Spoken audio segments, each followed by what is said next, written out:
Namaskar. One day when I was watching the TV, I suddenly heard some sound behind me. When I turned around and saw, there was a huge monkey which had opened the fridge, picked up a fig, and was merrily walking out.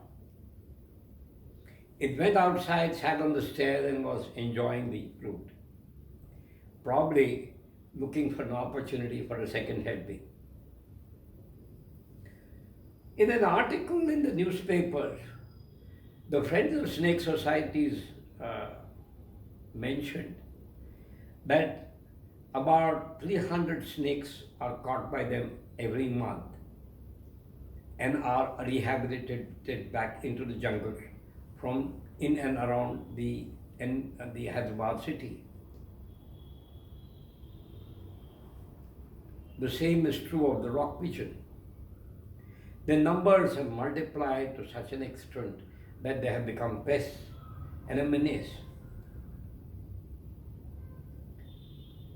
The droppings of this rock pigeon contain certain germs which, if you inhale and they get into your lungs, they cause a total damage of your lungs, which can be fatal over the long term. And several such incidents I am aware of where people have died because of the lung disease.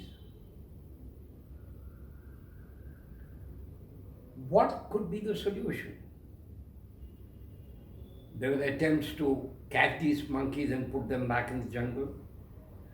Religiously, the Friends of Snake Society catch the snakes and put them back to where they belong. And we are putting nets in front of our houses to see that pigeons do not enter our premises. Is that the solution? The snakes come back, the monkeys come back in larger numbers, they become daring.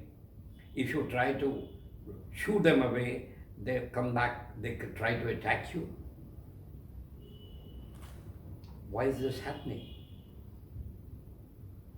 And most of these wild animals carry viruses and germs which are not harmful to the host animal, but they can be fatal to humans.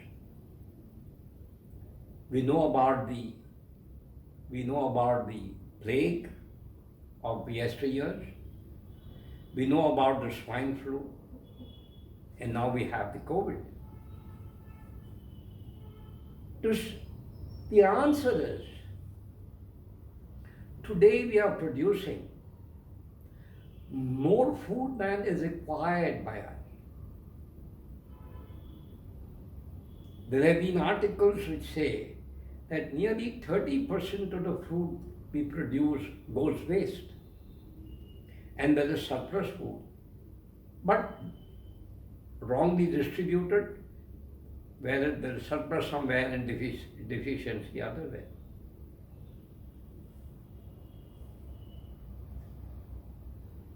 The answer is, we have to restore the forests,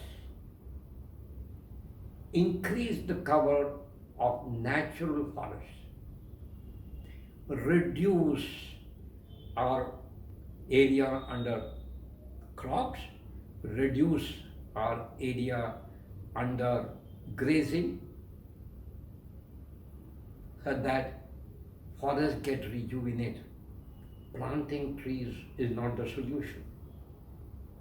But when the question in your mind would be, what would happen to our needs? We have to reduce wastage. Let me give you a small example. We're all fond of sandwiches. You make sandwiches at home or buy them from the store. The sandwich is pure white because the sides of the sandwich have been trimmed so that it looks much more appealing.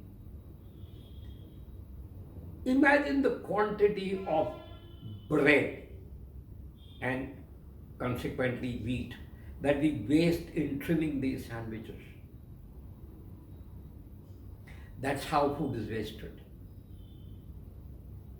If this wastage is avoided, we can create more space for, for the forests,